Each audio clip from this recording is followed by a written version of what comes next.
The road you're on, John Anderton, is the one less traveled. Make sure you follow.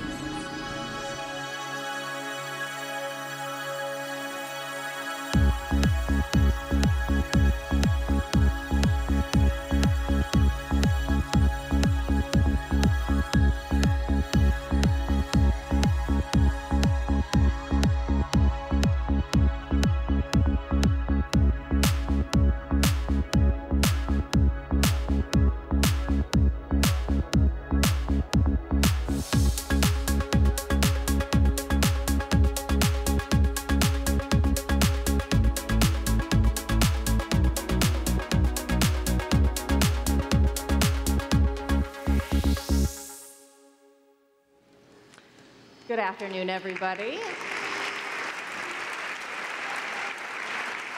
I'm Bianna Golodriga with CBS News and CNN, and it's a pleasure to be with Women in the World again. And I'm really excited to talk about this conversation we have right now because it's so important. Where and how we work in society is undergoing a tectonic shift right now. The majority of the workforce will be freelance within the next 10 years. And a rapid digital transformation will make some jobs more flexible and others will be obsolete. So here to talk about it is a distinguished panel of women who are going to answer all of our world's problems when it comes to the workforce within a matter of 28 minutes. So here we go. Jennifer, let me start with you. Sure. So as I mentioned, by 2027, it's expected that 50% of our workforce, if not more, is going to be freelance. It's called the gig economy. That's a huge transformation. Talk about how you're addressing it as a company and how we can get ahead of it now. So at MasterCard, part of our DNA as a company is really caring about whether or not people are participating in growth.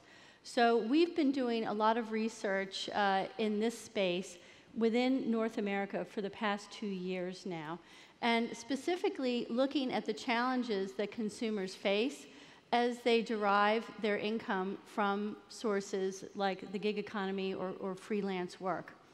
We did some amazing ethnographic research last summer, and coming out of that, I have a muse who I think about all the time as we look at our products and services. My muse, her name is Shelley. She lives in Columbus, Ohio. She has a 3-year-old daughter and a husband. And Shelley and her husband are patching together an income of around $50,000 a year, and they're doing it through 4 different sources. Shelley has a job packing boxes at night in a warehouse, and that is the only consistent source of income that the family has. And she has that job for one reason only, and that's to have benefits. That job gives her health care benefits. Right. They then supplement that income through 3 other different ways. They participate in ride-sharing platforms, so they both drive on a ride-sharing platform. And then her husband also does some contract work laying flooring. When we talk to Shelley, she is a wreck. And why is she a wreck? Because the volatility of their income, she cannot predict from week to week how much money they're going to earn other than that nighttime job packing boxes. We realized that one of the outcomes of the incredible flexibility that the gig economy provides, which is something that many women in this room, I'm sure, could always appreciate, the downside is this budgeting crisis, and that people are really struggling to be able to budget with all of these different sources of income. So that's a problem we can solve at MasterCard. From a technology perspective, our experience in this space, the great partners we are doing things like we've built a budgeting app that allows people who are gig workers to bring in the different streams of income and then help them manage this volatility. Wow. And then we have a number of other different products and services that we're working on this space. But in the first instance, it's the volatility of income that creates an enormous amount of stress for people. At times, their income dips so low that they're at the poverty level, but because they're just sort of tourists in poverty town and not full-time residents, they don't know how to work the system. Yeah. So there's a lot of these sort of unintended consequences that come out the flexibility, which is the great upside. And it sounds like MasterCard is already setting up tools in their wheelhouse to anticipate a lot of these shifts. We have a muse of our own on the panel here when it comes to the gig economy, and that's Leah Buskey. How many of you have heard of TaskRabbit? So Leah founded TaskRabbit 10 years ago, so you were way ahead of the curve. And talk to us a little bit about some of the things you've seen over time, the successes and the misses as well, and how companies like Uber, Lyft, and your own are dealing with a shifting workplace. Well, it's incredible to think that it was a decade ago that TaskRabbit was founded. This was a time before you would jump in a stranger's car off the street, so the whole idea of ride sharing was an insane thing. And so we were really, really early. The thing that inspired me to found the company as an engineer myself was I saw new technologies emerging. Social technology with the underlying network of Facebook, mobile technology, the iPhone had just come out 3 months earlier before I started the company, and then location-based awareness, so being able to tell where people were. And I thought, if I could mash together these three technologies, I could connect people in real time to get real things done. I had the vision that the future of work was changing and that this would play into it. But if you asked me a decade ago if I thought this is where everything was going, no. Right. I didn't see that happening. I did start TaskRabbit in 2008, though, at a very tough economic time. The height of the financial crisis. That's correct. And that, I think, is what really has spawned this need for, some people call it the gig economy. I actually hate that term because I feel like it's so demeaning to the people that are doing this work. I think freelance economy, freelance workers makes a lot of sense. I think the key is flexibility. So 60% of our taskers, when asked what the #1 important thing is to them being on the platform, it's not money, it is flexibility. Mm-hmm. And so that is, I think, the key service that the freelance economy is able to offer. With that comes the need to build more tools, more infrastructure, more resources. Things that we've done at TaskRabbit, we've done partnerships with a company called Stride Healthcare, which helps provide health and benefits to the tasker community and to the workforce. But there's so much more work that needs to be done. And I don't think if people choose flexibility, like in Shelley's instance, she should have to also choose the instability. Right. There needs to be a marriage of the two. And if I can now put my investor hat on for a moment, because now I invest full time out of a fund called Fuel Capital, we are looking for platforms. We are looking for the next generation of companies that are going to solve this HR crisis that we're in right now. Yeah, and not have to have concerns about going into poor town, right? Even if it's just on a temporary basis. So all of this wouldn't be happening without the huge gains we're making in technology. There are potential downsides, though. And Melissa, I want to ask you about this because according to a recent survey by Accenture, of some 1,500 executives, 61% expect the share of roles requiring collaboration with AI to increase in the next 3 years. So this is just around the corner. Mm-hmm. What are you doing at AT&T to prepare for this transition? And obviously, while it helps facilitate and expedite a lot of your services, you must have a workforce that's a bit nervous as well. Oh, absolutely. So AT&T is a worldwide international company. We have close to 250,000 resources. We're a 142-year-old company. You know, when you think about the progression of AT&T, I mean, we started as a landline company, right? I mean, hundreds of years ago. And now you think about the task force we have today and the challenges they have and what we need them to go solve. You're talking about AI. You're talking about machine learning. You're talking about using the capabilities of super fast computers to develop technology that will propel us forward. But think about that worker who started now, you know, in their tenure and 20 plus years, and their first job was to go dig a trench and lay copper wire from house to house, subdivision to subdivision, to support landlines, right? I don't know how many of you still use your landline. It is a legacy business, right? It is significantly changing. How many of you have landlines? Anybody still? Okay. Maybe for your fax machine. Outside of the office. Yeah, for your fax machine, for some emergency, if your kid doesn't know how to use a mobile phone. But you know, it's a legacy business. So we had to transition over close to 50,000 technicians that would go in the field each and every day to think about how their job was going to change. So it's anywhere from the technicians in the field, so instead of laying copper, guess what? They're now using data analytics. They have found themselves sometimes in a data center, in a central office, or in one of our labs, creating capabilities to better determine the type of technology they need to invest in because they've learned about data analytics and they're applying it to their job. You know, AT&T, probably for the last 10 years, we've had a pretty strong internal training program, but about 5 years ago, we significantly ramped it up. When you think about a workforce, 250,000, you think about that workforce leading one of the premier technology companies in the future, 90% of our workforce has to change, has to grow skills. You know, we had 52% of our workforce that had STEM-type technologies. We need close to over 90% to do that. So the only way to do that for us was to come up with a very robust training program. We did that not only with internal resources, but we've partnered with online technology companies such as Udacity. We've partnered with Georgia Tech to offer online degrees for computer systems, computer science.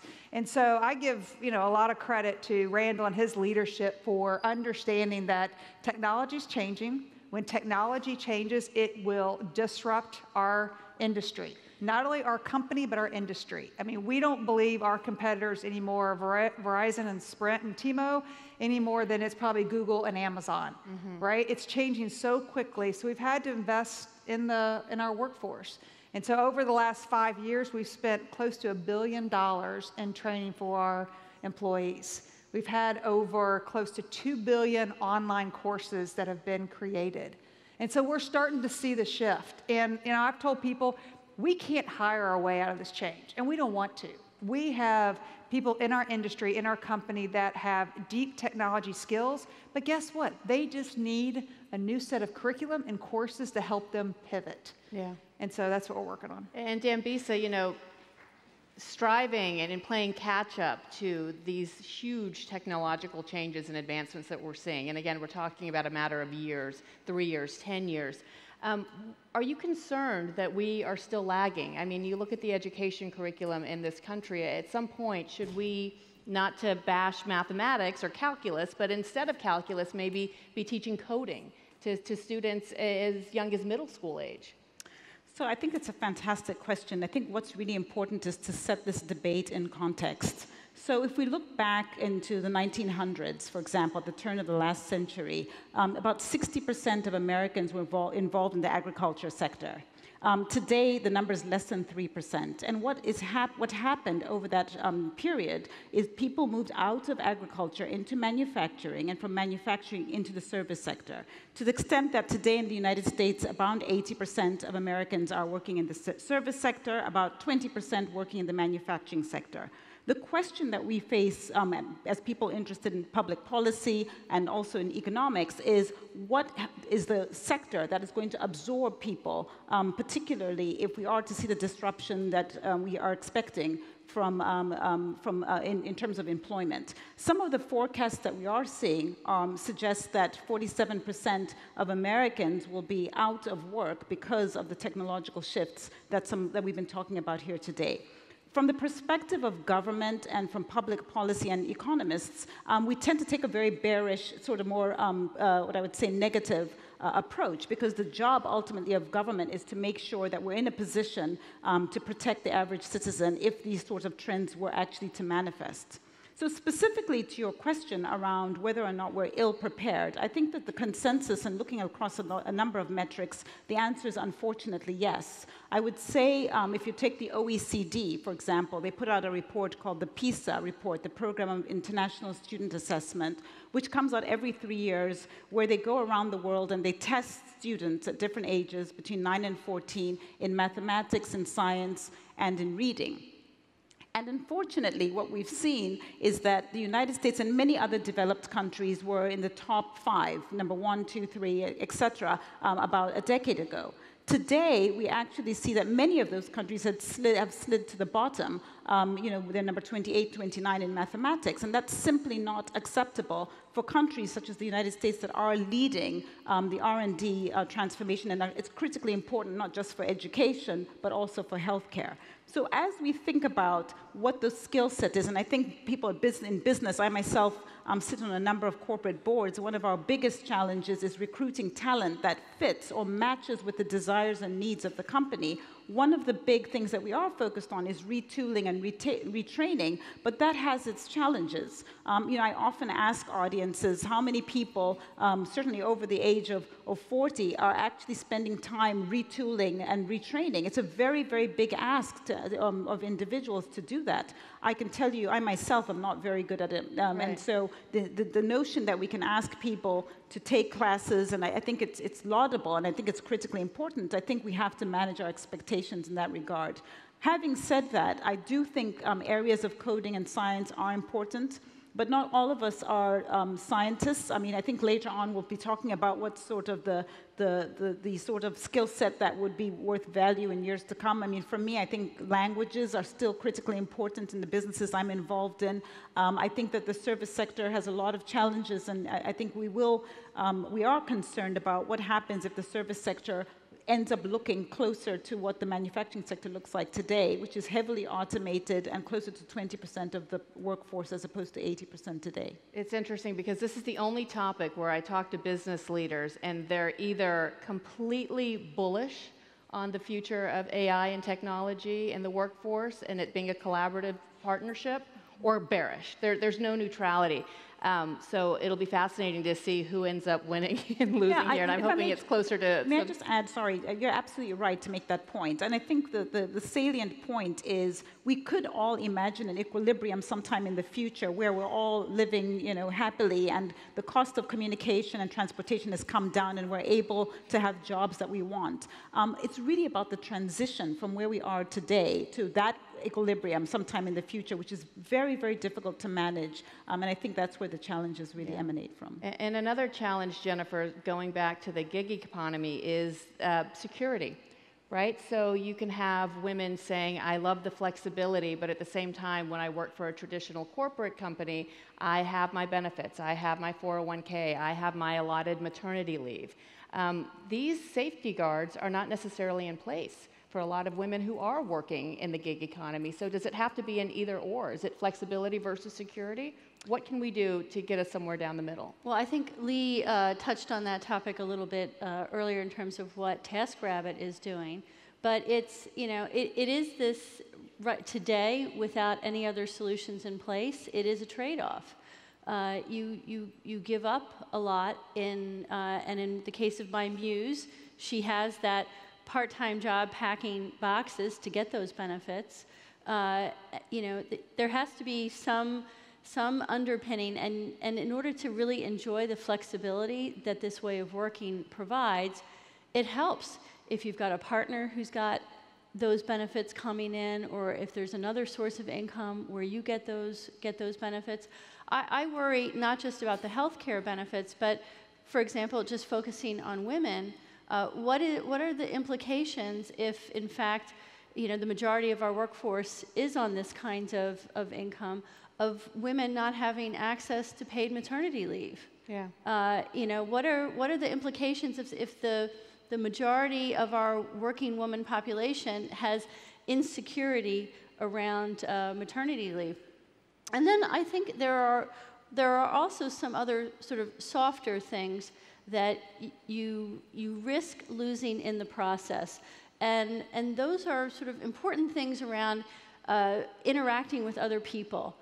When you have a full-time job, a traditional job, for lack of a better way to call it, you get coaching, you get access to mentors, to sponsors, there's training, there's people who are invested in promoting you, in making the most of you, in pushing you and challenging you.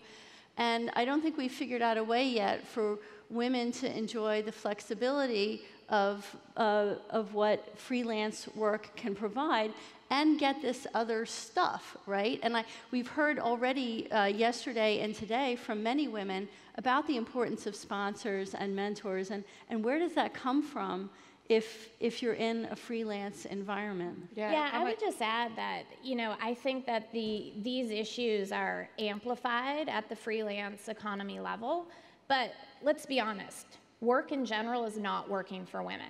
60% of women are college grads, but only 5% of them hold top leadership roles in corporate America. Right. It's a problem, right? 30% of women drop out at the higher ranks, director level and above, particularly to take on childcare and caregiving. Out of those women, 70% of them said that they would stay in the workforce if the corporation was more flexible for them. So flexibility across the board, across the freelance economy, across corporate America, it has to be incorporated. It has to be changed at all levels. And the majority of the women at TaskRabbit, the majority of the workers at TaskRabbit are women. 60% of taskers are women, yes. Yeah, and I might add, just from a corporation perspective, so for AT&T, I'm not convinced we're going to go to a freelance economy. I'll say a couple of things. My background originally was in consulting before I joined AT&T. There are pros and cons to both. I think from an AT&T perspective, we are focused on really creating, if you will, not cliche, but a family, right? There are a lot of benefits that I see working for a big corporation. You get the education, right? You get the training. We pay for master's degree, for undergraduate degrees.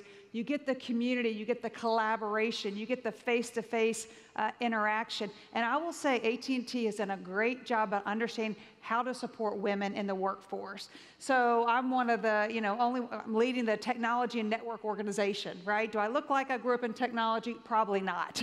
But I run one of the largest networks in the world, and I can do that. Why? Because my mentors and sponsors have been very supportive, because they've given me flexibility. I have 2 kids at home. And here's the other thing. I have 30% of the people in my organization, we build networks. We put up cell towers that are women. So I'm just going to challenge us a little bit to say, absolutely, we are not anywhere we need to be from a female perspective. I think we all kind of look behind our backs, every day about what's going to happen next, and do we think we're going to succeed? But we have to be accountable and responsible for opening the doors and pulling other women in front of us and behind us, right? It's one hand forward, it's one hand back. Right. Well, let's do it. Let's do it. And AT&T is passionate about that. There's evidence to support what Melissa was saying, because one study by Deloitte on the future of the workplace predicts that it will be older than the current workplace because of lower birth rates and people are working longer and living longer. It will also be increasingly more female, which is a good thing, right? Why not? And more diverse. So I say this in half jest, but are corporations and is the economy already starting to prepare for that? And the half jest part is, are we going to have to be concerned about young white men?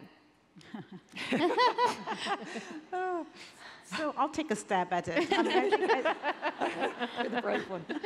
Not the white man part. I have no opinion. But you're an economist with your economist hat on. I was just going to, well, first of all, let's just spare a thought for the white man, because if you do look at the data today, 80% of the male workforce in 80% of the states in the United States are involved in truck delivery, some form of vehicle, so delivery, taxi, etc. I think they are definitely going to be targeted, perhaps not deliberately, but they will be a target of the disruption that is expected, particularly with autonomous vehicles, right. Businesses. The industry that employs the most workers, right? Yes, absolutely. So I think that we ought to spare thought for them. If you think about the broader question around the diversity of the workforce, it's just the case that it will absolutely be that. In another 50 years, almost half of the world's population will be from Africa, and that's statistics. Yes, absolutely. I think any organization that it takes a very siloed or narrow view about what the workforce is supposed to look like is going to lose. Our customers are diverse. Our regulators are diverse. Our investors are diverse. Other stakeholders are diverse. The notion that you can have a boardroom where it's all white males from a certain city and a certain school doesn't make any sense if you're trying to sell products across the world and in many other places. So I'm very optimistic about where we're going. And you know, I'm not going to claim that it's because people are decent. I think there's a lot of it that's just driven by money and opportunity. But I think ultimately our time is coming as women, and I think our role is to make sure we are prepared when somebody comes knocking at the door. And I think that if we think about technology, the skills that are required, we should spend a lot of time thinking about that and what kind of skills are going to be valuable in the years to come. And Dembi, so one of the many reasons I was excited to take this panel on and this topic was because it wasn't about politics and I didn't have to talk about Russia. But having said that, I do want to know what role government should have as we move forward in this technological advancement. And you know, we've traditionally seen U.S. governments and administrations, regardless which party, promote technologies of the future, right, in those sectors. Whereas this one, I know we've seemed to focus a lot on dinosaur industries, like the coal industry. And I'm wondering what, from an economic perspective, that adds as far as the government's involvement. Yeah, I mean, I think I alluded to this earlier. I think the problem with governments is that their job is to hedge and to protect the society. So, you know, even the most enthusiastic government that wants to see technological change does have to worry about what the consequences of that disruption were. So again, if it hark back to the 1900s when the 60% of Americans were in agriculture, all of a sudden you see people, you know, leaving agriculture because technology has improved in the agriculture sector. You know, a lot of the people at that time, if you read the writings at that time, were sort of comforted by the fact that the manufacturing sector was absorbing that population. I think a lot of governments around the world are very worried about you know, what they do with numerous people who don't have yet the skills to compete in the current world economy. You know, the ILO estimates that there are 100 million young people who are out of work, who have a mismatch. They don't have the skill sets to be absorbed into the current economy. In Britain, they talk about NEETs, no education, employment, or training. I mean, these are real populations. There are over 1 million of them in the UK. And so as we think about what the role of government is, I mean, I generally don't, I'm not a big supporter of big governments. I don't really like bureaucracies, but I think that we, again, need to spare a thought for how difficult it is for governments to take punts on things that could be very difficult to manage. I mean, I was on a board of a Silicon Valley-based company, and people would say to me, oh, don't worry about that. You know, there's something is going to show up to absorb lowly skilled workers. And I said, well, that's fantastic, but that's not how government works. The government can't say, oh, that's great, we'll just relax about it, because what if that doesn't happen fast enough? And as companies, we do have to think about, you know, the risk of laying off workers, the issues around zero contracts. This is a very popular thing now, particularly in trade policy as well. Trade policy is massive. So we have 1 minute left, and in 1 minute, this is a very ambitious question, but I want to get all of your thoughts on what the workforce looks like in 10 years. There's no wrong answer. Leah, go. I think it's a mix of freelance workers and corporations merging together so that you can job share. 50% at Google, 50% at Facebook. I don't know. Okay. I think all I would offer is that I don't think robots are going to take over the workforce. I think there's still going to be a lot of need for human intellect, for hands-on work as well as creativity. So I think you'll see a workforce that's flexible. I think you'll see one that's tenacious and is very focused on delivering the technology of the future. I agree on a very flexible workforce. My concern is that there will be jobs, but I think there'll be very low quality jobs as companies are just not able to provide pensions and the security that we talked about earlier. Jennifer? And I'm going to build on what Lee was saying before. You know, we're coming from a space where work has not really always worked for women. And I think we're at a point in a time of change. And I hope in 10 years that women have actually used their voice and taken this moment to push for a space that's really going to work for us, where the next click on work is woman-centric. And I predict in 10 years we will meet again here for Women in the World. It's been a fantastic session. Thank you so much. Thank you.